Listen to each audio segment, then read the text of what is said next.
صلی علی رسول الکریم اما بعد فاعوذ باللہ من الشیطان الرجیم بسم اللہ الرحمن الرحیم۔ قرآن کی تفسیر کر رہے ہیں، سورہ یونس پر پہنچے ہوئے ہیں اور آیت نمبر 11 پر ہیں۔ وَلَوْ يُعَجِّلُ اللَّهُ لِلنَّاسِ الشَّرَّ اسْتِعْجَالَهُم بِالْخَيْرِ لَقُضِيَ إِلَيْهِمْ أَجَلُهُمْ فَنَذَرُ الَّذِينَ لَا يَرْجُونَ لِقَاءَنَا فِي طُغْيَانِهِمْ يَعْمَهُونَ۔ اس کا ترجمہ ہے، اور اگر اللہ لوگوں کو برائی پہنچانے میں جلدی کرتا جیسے وہ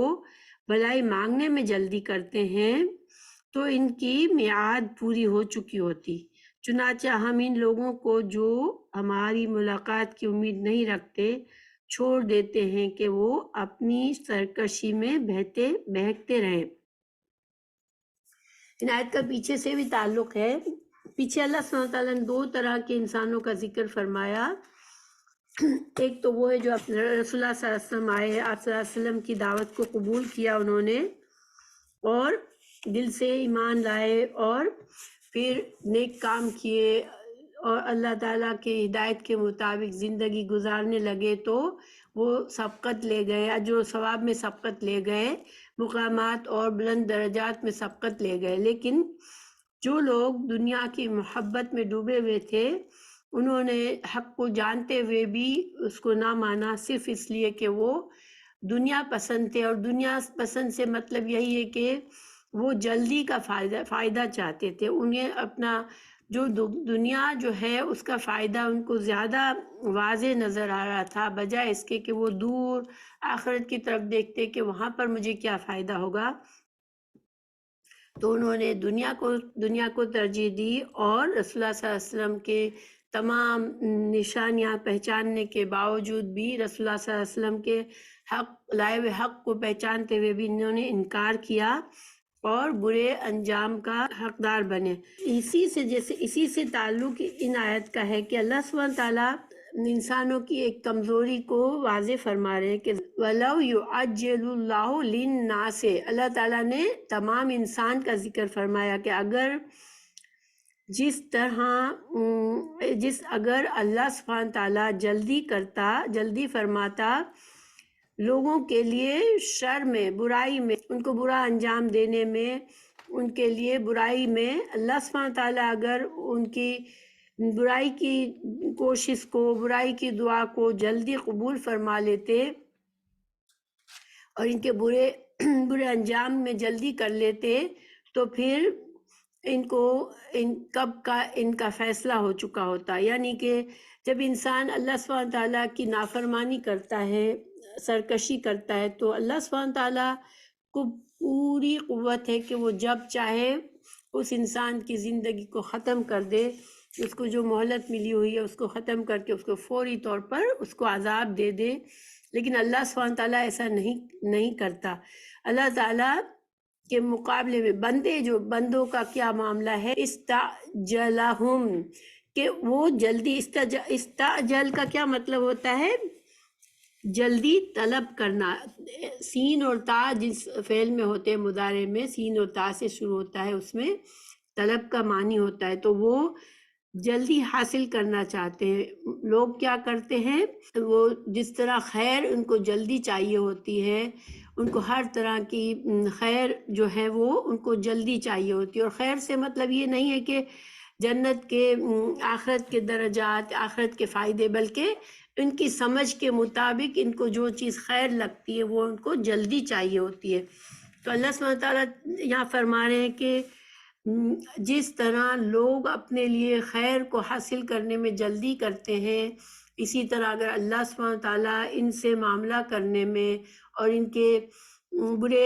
کے برے اعمال کا بدلہ دینے میں جلدی کرتا اللہ تعالیٰ، یا ان کی بددعائیں قبول کرنے میں جلدی فرماتا، تو پھر کیا ہوتا کہ بہت جلدی فیصلہ ہو چکا ہوتا ان کے انجام کا، اور ان کی جو اجل، جو ان کی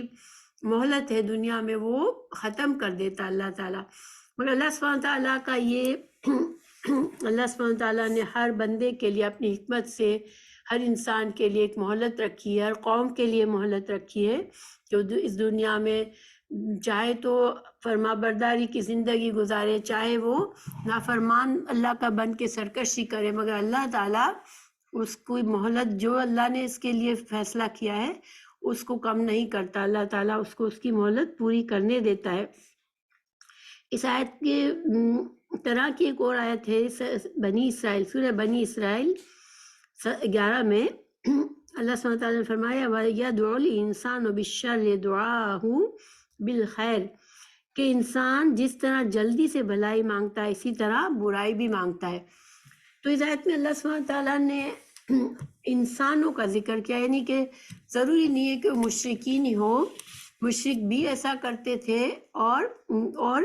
مشرکین بھی ایسا کرتے ہیں، اللہ کو نہ ماننے والے بھی ایسا کرتے ہیں، اور اللہ کے ماننے والے خود کو مسلمان کہنے والے بھی ایسا کرتے ہیں۔ تو مثال کے طور پر مشرکین مکہ کی مثالیں ہمارے پاس ہیں کہ اللہ تعالیٰ نے فرمایا، اور جن قوموں کو اللہ نے انبیاء کرام بھیجے اور ان کو ہدایت کا پیغام ملا ان کو، لیکن انہوں نے دنیا کو پسند کیا، انہوں نے جلدی ملنے والی چیز کا انتخاب کیا، تو اللہ سبحانہ تعالیٰ ان کی مثال ہم نے دیتے ہیں سورہ صاد میں آیت نمبر 38 میں۔ اللہ تعالیٰ فرما رہے ہیں کہ مشرکین نے کہا اجل لنا قطنا قبل یوم الحساب، کہ ہم کو ہمارا حصہ جو ہے، جو ہمارا حصہ ہے، ہمارا حساب کے دن جو ہمیں ملنے والا ہے، ہمارے جو بھی بدلہ ہمیں ملنے والا ہے وہ ہمیں پہلے ہی سے دے دے۔ یعنی کہ جب ان کے انبیاء کرام نے ان کو ڈرایا برے انجام سے کہ قیامت کے دن تمہارا انجام برا ہوگا، تو انہوں نے ایک طرح سے استہزاء کیا کہ اب آپ ہمیں عذاب سے ڈراتے ہو تو وہ عذاب ہمیں ابھی ہی ہمارے لیے لے آؤ۔ اسی طرح اللہ سبحانہ تعالیٰ نے سورہ حج کی آیت نمبر 47 میں فرمایا یستعجلونک بالعذاب، یہ لوگ تم سے جلدی عذاب لانے کو کہہ رہے ہیں۔ تو مشرکین جو تھے رسول اللہ صلی اللہ علیہ وسلم کے زمانے کے مشرکین نے بھی آپ صلی اللہ علیہ وسلم سے کہتے تھے کہ جس عذاب سے آپ ڈراتے ہو ہمیں وہ لے آؤ۔ اللہ تعالیٰ نے بنی اسرائیل کی آیت نمبر 18 میں، سورہ بنی اسرائیل کی آیت نمبر 18 میں بھی فرمایا کہ جو دنیا کی آسودگی کے خواہش مند ہے ہم ان میں سے جسے چاہے جتنا چاہے جلدی دیتے ہیں۔ دنیا جلدی آنے والی ہے آخرت کے مقابلے میں، تو آخرت کو آخر اور دنیا کو دنیا اس لیے کہتے ہیں کہ دنیا کا مطلب ہے قریب ہونا۔ تو اللہ سبحانہ تعالیٰ فرما رہے ہیں کہ جس کو جن لوگوں کو دنیا کے فائدے پر نظر ہوتے ہیں، ان کی ساری محنت خواہش کوشش صرف دنیا کے لیے ہوتی ہے، تو اللہ تعالیٰ ان کے لیے جو جتنا اللہ نے فیصلہ کر دیا ہے پہلے سے لحاظ سے ان کو آسودگی اور ان کو دنیا میں اللہ سبحانہ تعالیٰ اس کے فائدے دے دیتا ہے۔ مشرکین کی ایک اور مثال سورہ انفال میں 32 میں ہے، ٹھیک ہے۔ اللہ سبحانہ تعالیٰ نے اس میں فرمایا اور جب کہ ان لوگوں نے کہا کہ اے اللہ اگر یہ قرآن آپ کی طرف سے واقعی ہے تو ہم پر آسمان سے پتھر برسا یا ہم پر کوئی دردناک عذاب واقعہ کر دے۔ یعنی کہ ایک طرف تو وہ حق کا انکار کر رہے تھے اور وہ اس میں اتنے آگے بڑھ چکے تھے کہ وہ اپنی خود سری میں وہ اسی اپنے رویے کو ہی حق سمجھتے تھے۔ اللہ سبحانہ تعالیٰ سے دعا بھی انہوں نے کی کہ اللہ اگر تیرا دین سچا ہے اور یہ قرآن سچا ہے تو پھر اگر ہم نہیں مان رہے تو ہم پر آسمان سے پتھر برسا۔ حالانکہ یہ کتنی کم عقلی کی بات ہے کہ انسان اپنے لیے ہی شر مانگے، لیکن یہ انسان کا کھردلا پن ہے یا انسان کی جلد بازی ہے کہ وہ ہر چیز کا انجام جلدی چاہتا ہے۔ دوسری طرف مسلمانوں کی بھی مثال ہے جو کہ ہمیں حدیث سے پتہ چلتی ہے۔ رسول اللہ صلی اللہ علیہ وسلم نے فرمایا کہ تم لوگ اپنے لیے اور اپنی اولاد کے لیے اپنے مال اور کاروبار کے لیے بددعائیں مت کیا کرو، کہیں ایسا نہ ہو کہ تمہاری بددعائیں اس گھڑی کو پالیں جس میں اللہ کی طرف سے دعائیں قبول کی جاتی ہے، بس وہ تمہاری بددعائیں قبول فرما لے۔ تو اس حدیث سے ہمیں کیا پتہ چلتا ہے کہ بعض اوقات انسان جو ہے وہ غصے میں، ناراضگی میں یا مشکل حالات میں ہوتا ہے تو اس کے منہ سے بددعائی کلمات نکلتے ہیں۔ کبھی اپنے آپ کے لیے وہ بددعا کرتا ہے، کسی بیماری سے تنگ آ کر کہتا ہے مجھے موت آ جائے، یا اولاد سے غصے میں آتا ہے تو اولاد کے لیے بددعا کر لیتا ہے، یا اپنی کسی جو نعمت اللہ کی طرف سے ملی ہوئی نعمتوں میں اس کی آزمائش کوئی آتی ہے تو وہ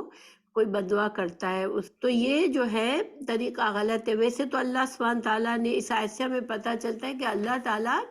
جلدی نہیں کرتا بددعاؤں کو اور شر کو، لوگوں کے لیے شر کو قبول کرنے میں جلدی نہیں کرتا۔ اللہ تعالیٰ خیر جلدی دے دیتا ہے بندوں کو، لیکن اس کی بددعائیں جلدی نہیں قبول کرتا، کیونکہ اللہ تعالیٰ جانتا ہے کہ اصل میں بندوں کا ارادہ اپنے لیے شر مانگنے کا نہیں ہے، لیکن وہ اپنی جلد بازی میں اس طرح کی حرکت کرتے ہیں اور وہ بددعا کر بیٹھتے ہیں۔ لیکن پھر بھی انسان کو خیال رکھنا چاہیے، کیونکہ اس حدیث سے ہمیں پتہ چلتا ہے کہ بعض اوقات جو ایسے اوقات ہوتے ہیں جس میں اللہ سبحانہ تعالیٰ جلدی کرتا ہے، بندوں کی دعائیں جلدی قبول فرماتا ہے، تو ایسے لمحات میں انسان کے منہ سے بددعا نکلے اور ایسا نہ ہو کہ کبھی وہ بددعا قبول ہو جائے، انسان اپنے لیے شر کو مانگ لے یا اپنی اولاد کے لیے یا اپنے پیاروں کے لیے کچھ برا مانگ لے۔ اس سے ہمیں یہ سبق ملتا ہے کہ دیکھیں بعض اوقات ہم سے بہت جن لوگوں سے ہمیں پیار ہوتا ہے، ہم ان کے لیے ان سے ہمارا دل دکھ جاتا ہے، تو ہمارے دل سے ہمارا دل چاہتا ہے بددعائی کلمات بعض اوقات ہمارے دل سے نکل جاتے ہیں، کیونکہ جن سے ہمیں پیار ہوتا ہے ان سے دکھ بھی بہت زیادہ محسوس ہوتا ہے، ان کے برے رویے سے انسان کو تکلیف بھی زیادہ ہوتی ہے اور انسان صبر نہیں کر پاتا اور کوئی بری بات کر جاتا ہے۔ تو کوشش انسان کو یہی کرنی چاہیے کہ دعا مانگے اپنے ایسے لوگوں کے لیے جو ہمیں ناسمجھی میں ہمیں تنگ کرتے ہیں، تو ہم کو چاہیے کہ ہم ان کے لیے دعا مانگے۔ پھر اللہ تعالیٰ آخر میں بعد میں فرمائے، یہاں پر اس آیت کے میں فرماتے ہیں کہ پھر اللہ تعالیٰ کیا کرتا ہے، فَنَذَرُ الَّذِينَ لَا يَرْجُونَ لِقَاءَنَا فِي طُغْيَانِهِمْ يَعْمَهُونَ، کہ جو ہم ان لوگوں کو جو ہماری ملاقات کی امید نہیں رکھتے چھوڑ دیتے ہیں تو وہ اپنی سرکشی ہی میں حیران پھرتے رہیں۔ تو اس آیت کا یہ ٹکڑا پیچھے کے آیات سے مل جاتا ہے، جس میں مشرکین جو تھے وہ اپنے لیے ہدایت کو قبول نہیں کر رہے تھے اور وہ دنیا کے فائدوں پر، ان کی نظریں دنیا کے فائدوں پر تھی، اور یہاں اس آیت سے بھی اس کا تعلق یہی ہے کہ وہ جلدی چاہ رہے تھے، جو چیز جلدی ملنے والی ہے اسی میں ان کی توجہ تھی۔ تو اللہ سبحانہ تعالیٰ پھر ایسے لوگوں کو جو سرکشی کرتے ہیں، جو آخرت میں لا یرجون لقاءنا سے مطلب آخرت میں جو ملاقات اللہ سے ہونی ہے، جب اللہ تعالیٰ اپنے طرف سے بندوں کے اعمال کی جزا اور سزا ہوگی، اس کی جس کو امید نہیں ہے، آخرت کی امید نہیں ہے، وہی دنیا میں ان کی ساری محبتیں اور کوششیں دنیا کے لیے ہوتی ہے۔ تو اللہ تعالیٰ فرما رہے کہ ایسے لوگوں کو پھر اللہ تعالیٰ ہدایت نہیں دیتا، ان کو ان کی سرکشی میں بھٹکنے کے لیے چھوڑ دیتا ہے، کیونکہ وہ حد سے بڑھ جاتے ہیں اپنے دنیا کی محبت میں، رسولوں کے خلاف کھڑے اٹھتے ہیں، اللہ کے دین کے مقابلے میں قتال پر اتر آتے ہیں، تو پھر اللہ سبحانہ تعالیٰ بھی ایسے لوگوں کو پھر ہدایت نہیں دیتا، ان کو ان کی گمراہی میں چھوڑ دیتا ہے، ان کو آخر کار برا انجام کو پہنچتے ہی ہے۔ پھر اللہ تعالیٰ اگلی آیت میں فرما رہے ہیں وَإِذَا مَسَّ الْإِنسَانَ الضُّرُّ دَعَانَا لِجَنبِهِ أَوْ قَاعِدًا أَوْ قَائِمًا فَلَمَّا كَشَفْنَا عَنْهُ ضُرَّهُ مَرَّ كَأَن لَّمْ يَدْعُنَا إِلَىٰ ضُرٍّ مَسَّهُ كَذَٰلِكَ زُيِّنَ لِلْمُسْرِفِينَ مَا كَانُوا يَعْمَلُونَ۔ ایک اور بری عادت جو انسانوں میں پائی جاتی ہے کہ جب انسان کو کوئی تکلیف پہنچتی ہے تو وہ ہم کو پکارتا ہے، لیٹے ہوئے بھی، بیٹھے ہوئے بھی، کھڑے ہوئے بھی، اور پھر جب ہم اس کی تکلیف اس سے ہٹا دیتے ہیں تو ایسا ہو جاتا ہے کہ گویا اس نے اپنی تکلیف کے لیے جو اسے پہنچی تھی کبھی ہمیں پکارا ہی نہ تھا۔ ان حد سے گزرنے والوں کے اعمال کو ان کے لیے اسی طرح خوشنما بنا دیا گیا ہے۔ اس آیت میں ایک مسئلہ بھی ثابت ہوتا ہے کہ اللہ سبحانہ تعالیٰ کو بندے ضروری نہیں ہے کہ باقاعدہ نماز میں بیٹھ کر ہی دعائیں کرے یا ایک خاص انداز میں بیٹھ کے ذکر اذکار کر کے اللہ سے دعائیں کرے، بلکہ انسان ہر حالت میں دعا کر سکتا ہے، چاہے وہ لیٹا ہوا ہے، چاہے وہ بیٹھا ہوا ہے، چاہے وہ کھڑا ہوا ہے، انسان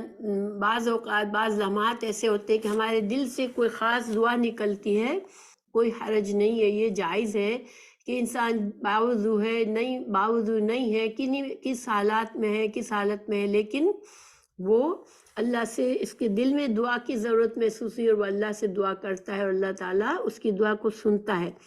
مگر جو خاص یہاں پر جو اصل اس آیت کا جو مضمون ہے جس کی وجہ سے آیت آئی ہے، یہاں پر انسانوں کی ایک بری عادت کو بتایا جا رہا ہے، اور یہاں بھی ایک عام انسان جنرل انسانوں ہی کی بات کہی گئی ہے۔ اس میں مشرکین بھی ہو سکتے ہیں اور آپ صلی اللہ علیہ وسلم کی امت کے لوگ بھی ہو سکتے ہیں، یعنی ایمان والے بھی ہو سکتے ہیں۔ تو بری عادت کیا ہے کہ جب انسان کے اوپر مصیبت آتی ہے، جب تکلیف آتی ہے، تو پھر وہ دن رات اللہ کو یاد کرتا ہے اور اللہ سے خوب خوب دعائیں مانگتا ہے کہ اللہ مجھ سے یہ تکلیف دور کر دے، یہ پریشانی دور کر دے۔ لیکن جب وہ پریشانی ہٹ جاتی ہے تو پھر وہ بھول جاتا ہے، اللہ کا شکر کرنے کی بھی اسے توفیق نہیں ہوتی۔ اللہ تعالیٰ سورہ ہود میں بتایا آیت 9 اور 10 میں، اگر ہم انسان کو اپنی کسی نعمت کا ذائقہ چکھا کر پھر سے اس سے لے لیتے ہیں تو وہ بہت نا امید اور بڑا ہی ناشکرا بن جاتا ہے، اور جب ہم اسے کوئی نعمت چکھائے اس سختی کے بعد جو اسے پہنچ چکی تھی تو وہ کہنے لگتا ہے کہ بس برائیاں مجھ سے جاتی رہیں، یقیناً وہ بڑا ہی اترانے والا شیخی خورا ہے۔ یعنی کہ مشکل میں تو وہ اللہ کی طرف بھاگتا ہے کہ اللہ تعالیٰ اس کی دعائیں قبول، اس کی مشکل کو حل کر دے، مگر جیسے ہی اس کی مشکل ہٹتی ہے تو یہ کیا سمجھتا ہے کہ بس ایک دور آیا تھا مجھ پر، مصیبت کی ایک تکلیف کا دور آیا تھا اور اب وہ زمانہ بدل گیا، اب میرے حالات سدھر گئے، اب مجھے کوئی تکلیف نہیں آنی۔ تو یہ جو رویہ ہے یہ صحیح نہیں ہے۔ لیکن جو مومن ہوتے ہیں، جو صحیح دل سے ایمان جن کا مضبوط ہوتا ہے، تو ان کا رویہ ایسا نہیں ہوتا۔ وہ رسول اللہ صلی اللہ علیہ وسلم نے مومن کے بارے میں بتایا کہ ایک مومن کا معاملہ عجیب ہے، جب اس کا ہر کام ہی خیر ہے، اور یہ چیز کامل مومن کے سوا کسی کو حاصل نہیں ہوتی۔ اگر اسے کوئی خوشی حاصل ہو تو شکر کرتا ہے، پس وہ اس کے لیے خیر ہے، اور اگر اسے کوئی تکلیف پہنچے تو صبر کرتا ہے، سو وہ بھی اس کے لیے خیر ہے۔ یعنی کہ ایک مومن جو ہوتا ہے، جس کا ایمان مضبوط ہوتا ہے، وہ دو حالتوں میں ہوتا ہے، کبھی اللہ کا شکر کرنے میں مصروف ہوتا ہے اور کبھی کسی مشکل آنے پر صبر کرتا ہے، اور یہ جو ہے اس دونوں معاملات میں اس کو خیر ملتی ہے، کیونکہ اللہ سبحانہ تعالیٰ قدردانی کرتا ہے اس کے شکر گزاری کا، تو اسے اور دیتا ہے اور نعمتیں دیتا ہے، اور اللہ سبحانہ تعالیٰ اس کے صبر کو پسند فرماتا ہے، تو اس کی آزمائشوں میں یہ کامیاب ہوتا ہے اور اس کے بلند درجات ہوتے ہیں۔ تو دونوں صورتوں میں اس کو فائدہ ملتا ہے۔ اللہ سبحانہ تعالیٰ نے یہاں پر فرمایا کہ کذالک زینا للمسرفین ما کانوا یعملون، جو لوگ حد سے گزر جانے والے ہوتے ہیں، اللہ کی حدود کو پار کرنے والے ہوتے ہیں، جو سرکشی کرنے والے ہوتے ہیں، مسرف جو ہوتا ہے وہ حدوں کو توڑنے والا ہوتا ہے۔ تو اللہ سبحانہ تعالیٰ نے جو بندوں کے لیے پابندی، جو بندگی کی حدیں مقرر کی ہے، ان کو توڑنے والوں کا جو ہوتا ہے، ان کے ساتھ ان کا کیا نقصان ہے کہ ان کے برے اعمال جو ہے وہ ان کو خوبصورت لگنے لگتے ہیں، ان کو سجا دیا جاتا ہے۔ اب ان کو کون خوبصورت کر دیتا ہے ان کے برے اعمال کو؟ تو دیکھیں، ایک تو جب انسان جب اللہ تعالیٰ کی نافرمانی میں اڑا رہتا ہے تو شیطان اس کے اوپر حاوی ہو جاتا ہے، اور وہ اس کے برے اعمال میں اس کو خوش کرتا رہتا ہے کہ یہی تم صحیح کر رہے ہو، تمہارا یہی طریقہ تمہارا جو ہے وہ بہترین طریقہ ہے۔ وہ اس کو اس کے گناہ کو پہچاننے نہیں دیتا کہ وہ اپنے گناہ سے باہر نکلے۔ قرآن میں فرمایا، شیطان کے بارے میں قرآن میں فرمایا وَزَيَّنَ لَهُمُ الشَّيْطَانُ أَعْمَالَهُمْ، سورہ نمل آیت نمبر 24 میں، کہ جو لوگ اللہ کی نافرمانی پر اڑ جاتے ہیں تو پھر شیطان جو ہے وہ ان کے برے اعمال کو ان کے لیے خوشنما بنا دیتا ہے، اور وہ پھر ان کے لیے ہدایت کی طرف پلٹنا ممکن نہیں رہتا، کیونکہ وہ اپنے گناہوں کو ہی اچھائیاں سمجھتا ہے، اپنے برے اعمال کو ہی اچھا سمجھتا ہے، تو وہ اپنی اصلاح کی طرف نہیں پلٹتا۔ مگر دوسری جگہ اللہ تعالیٰ نے فرمایا کہ ان النفس لامارۃ